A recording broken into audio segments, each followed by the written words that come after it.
야 이거 장원영이 한대더라, 이거는 뭐 장나라가 직접 막 추천해서 만든 거래더라, 뭐 이런 식으로 요즘에 막 하는데, 홈 디바이스를 사용하고 실제로 막 땅폭염이 해결이 됐다? 이런 것들은 어떤 걸까요? 그럼에도 불구하고 아직까지도 마케팅을 무슨 집에서 해도 뭐 울세라 효과가 나타난다, 써마지 효과가 나타난다라고 광고하는 그 사람들이 잘못된 거고, 도대체 그 리뷰를 단 사람은 과연 제품을 공짜로 받은 사람인지, 회사에서 돈을 받고 쓴 인플루언서인지, 60도대 열 발생을 목표로 설계된 홈 디바이스의 경우에는 이게 피부 표면 온도인지 기기 내부 설계 값이 실제 피부 속 온도인지 명확하지가 않아요. 원장님, 제가 이거는 공구로 사고 싶은 게 있는데 이것 좀 봐주세요. 뭘 또 사려고 해요? 아니, 집에서 5분 만에 리프팅이 된다는데 이게 진짜 가능한 거예요? 도대체 누가 이런 걸 사나 했더니, 솔직히 저 정도 출력이면은 피부가 좀 따뜻해지고 기분은 좋아지지 않을까 생각은 됩니다. 자, 안녕하세요. 땡기는 의사 이용석입니다.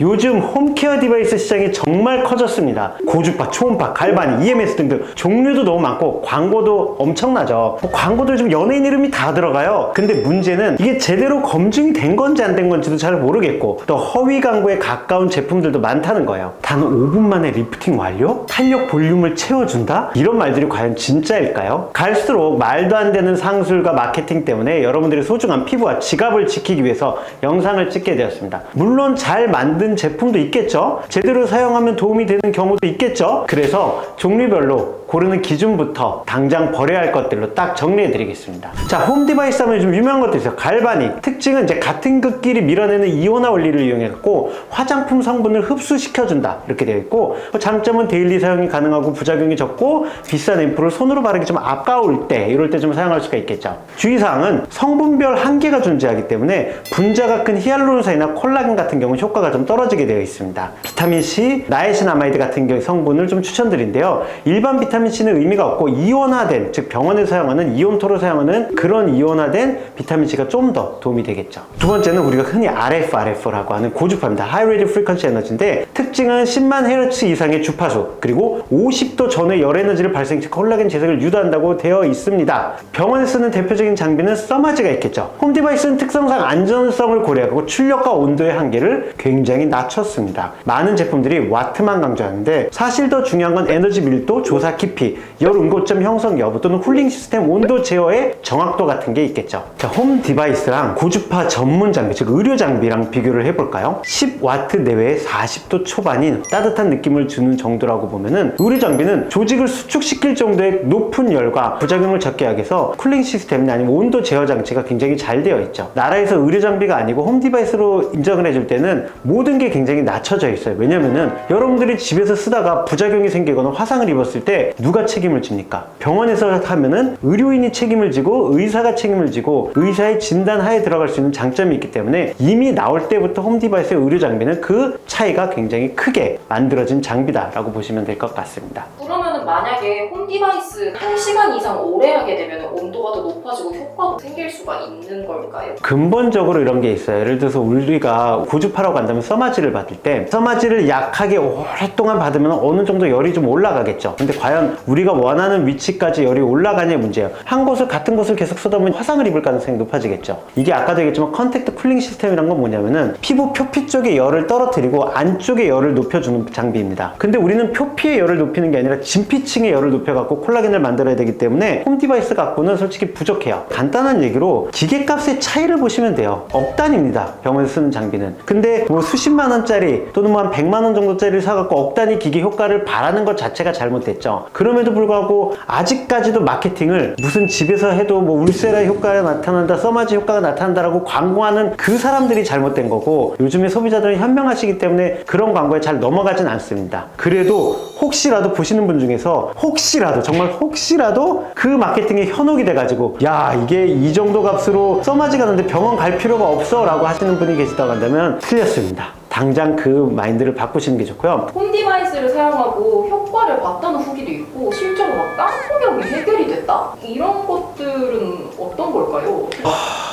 자, 어떤 사람이 저는 하루 종일 설탕물만 마시고 살이 빠졌어요 라고 얘기를 해요. 그래서 그 설탕물에 대한 광신자가 된 거예요. 근데 상식 있는 사람은 그 말을 믿을까요? 우연찮게 그렇게 될 수가 있겠죠. 그래서 이게 도대체 그 리뷰를 단 사람은 과연 제품을 공짜로 받은 사람인지 회사에서 돈을 받고 쓴 인플루언서인지에 대한 일단 그 구분도 너무 어려운 시대고, 의료장비란 건 FDA, KFDA 승인을 받으려면은 정말 수많은 표본을 갖고 그 표본 중에서 몇 프로 정도가 만족도가 생긴지를 확인을 해요. 그리고 그 뒤에 팔로우업 논문들이 계속 나오고 있는 거고, 써마지가 논문이 냈네? 그러면은 논문이 있는 써마지에서 사용한 고주파의 원리를 사용한 기계입니다라는 식이지, 그게 큰 차이라고 보시면 될 것 같습니다. 자, 세 번째는 초음파가 있는데, 이 하이프가 유명한 이유는 초음파 중에서도 타이트닝이 강력하기 때문인데요. 그 중에 한 가지 방법인 울세라가 하이프의 대표적인 장비죠. 초음파를 피부 깊숙한 곳에 집중적으로 조사를 한 다음에 한 점에 여러 응고점을 만드는 겁니다. 예를 들어서 우리가 햇볕이 유리창을 지나면 그냥 통과를 하죠. 근데 이 햇볕을 돋보기를 대고 초점을 잡았을 때 초점 잡힌 곳에 검은색 종이 돼서 불나는 실험을 우리가 해봤잖아요. 초음파도 마찬가지입니다. 우리 피부를 통과하는 초음파가 초점이 잡히면서 안쪽 깊숙한 곳에 열 응고점을 만들고, 이 열 응고점이 힐링 과정을 통해 가지고 콜라겐을 만들고,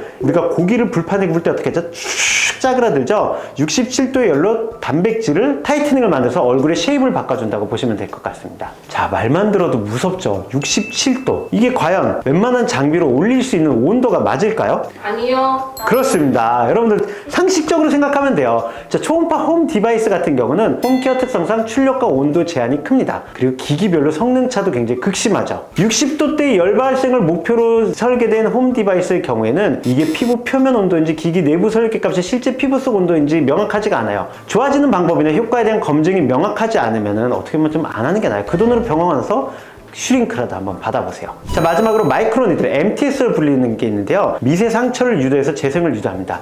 우리 몸에서 콜라겐을 만드는 방법이 열과 상처가 있는데요. 그 중에 흉터가 생기지 않게끔 상처를 만드는 방법이죠. 그래서 오히려 여드름 흉터를 개선하고 모공을 줄이고 피부결을 개선하는 게 MTS고요. 주의점은 집에서 멸균 관리를 잘해야 돼요. 병원에서 사용하는 거는 의료용 장비에 MTS를 사용하기 때문에 이 바늘 자체가 멸균으로 나오고 환자 한 명한테 사용하고 바로 소모품, 버려야 되는 장비입니다. 여러분들이 집에서 사용하는 장비들 같은 경우 걔네들은 멸균이 돼 있지가 않아요. 얼굴을 소독하는 것 뿐만이 아니라 여러분들이 사용하는 그 MTS도 멸균 작용을 해야 되고, 집에서 하시는 분들이 좀 반복해서 내 거니까, 내 피부니까 또 쓰고 또 써요. 그러다 보면 오염될 수가 있겠죠. 자, 다시 한번 정리를 드리자면은, 아직까지 우리나라에서는 정확한 기준이나 규제가 없기 때문에 홈 디바이스를 만드는 문턱이 굉장히 낮다라는 점도 한번 고민해 보시면 좋을 것 같습니다. 자, 절대 쓰면 안 되는 홈 디바이스를 한번 설명드릴게요. 피부가 너무 약하거나 염증이 많다거나 하실 경우에는 갈바닉은 비추천드립니다. 차라리 초음파 계열, 피부를 통과하는 초음파 계열의 디바이스를 추천드리고요. 고주파나 초음파 기기를 과사용할 때는 피부가 민감해지거나 염증 홍조가 발생될 수도 있습니다. MTS랑 레티놀을 사용할 때는 좋지가 않아요. 왜냐면 레티놀 같은 경우는 피부를 좀 건조하게 만들기 때문에 피부 재생력을 순간적으로 좀 떨어뜨리거든요. 근데 MTS가 같이 들어가게 되면 그게 제대로 된 재생이 아니라 흉터로 남을 수도 있습니다. 그럼 혹시 여드름이 올라오거나 트러블이 잘 올라오는 피부인데 그런 사람도 홈 디바이스를 써도 될까요? 아, 저는 그거 강조드리질 않아요. 절대로 안 받으신 걸 추천드립니다. 왜냐면은 여드름의 종류도 많아요. 염증성 여드름 같은 경우는 특히나 홈 디바이스는 금물이에요. 이쪽에 균이 있는데 그 문지르다가 균이 다른 데로 퍼질 수가 있거든요.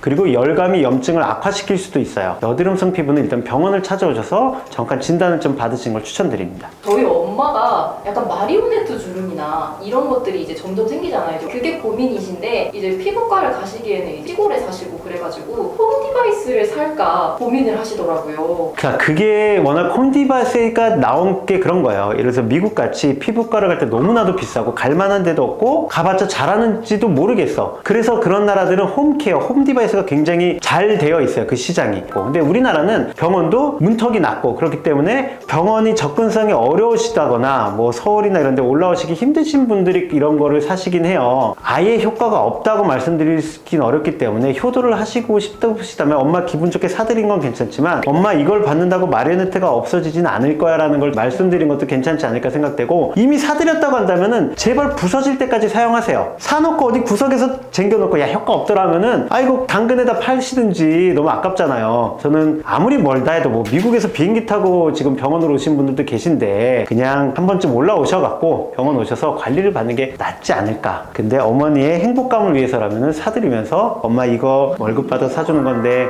엄마 행복해, 사랑해, 이런 것도 뭐 나쁘진 않지 않을까 생각합니다. 차라리 그 돈으로 저희 병원 와서 엄마 해드리는 게 더 낫겠어요. 아, 그거는 그래요. 그리고 야, 이거 장원영이 한대더라, 이거는 뭐 장나라가 직접 막 추천해서 만든 거래더라, 뭐 이런 식으로 요즘에 막 하는데, 과연 장원영이, 과연 장나라가 그 홈디바이스만 갖고 본인을 관리할까요? 실제 그 홈디바이스 과연 쓰긴 쓸까요? 울세라 써마지 안 받을까요? 그 사람들은? 인터넷 검색 후기만 보고 너무 믿지 마세요. 아시다시피 이게 후기가, 우리나라가 좀 가짜 후기가 너무 많아요. 여러분들이 병원을 찾아올 때도 굉장히 조심조심 가짜 후기와 진짜 후기를 좀 구분 짓잖아요. 이런 기기를 볼 때도 너무 혹하지 않으셨으면 좋겠습니다. 그리고 졸릴 때, 피곤할 때 그런 거 보지 마세요. 여러분들의 선택이 좀 흔들릴 수가 있습니다. 오늘 영상이 도움이 되셨다고 한다면 좋아요, 구독, 알림 설정 부탁드립니다. 저는 다음에 또 유용한 뷰티 정보나 시술에 대한 내용으로 찾아오겠습니다. 감사합니다.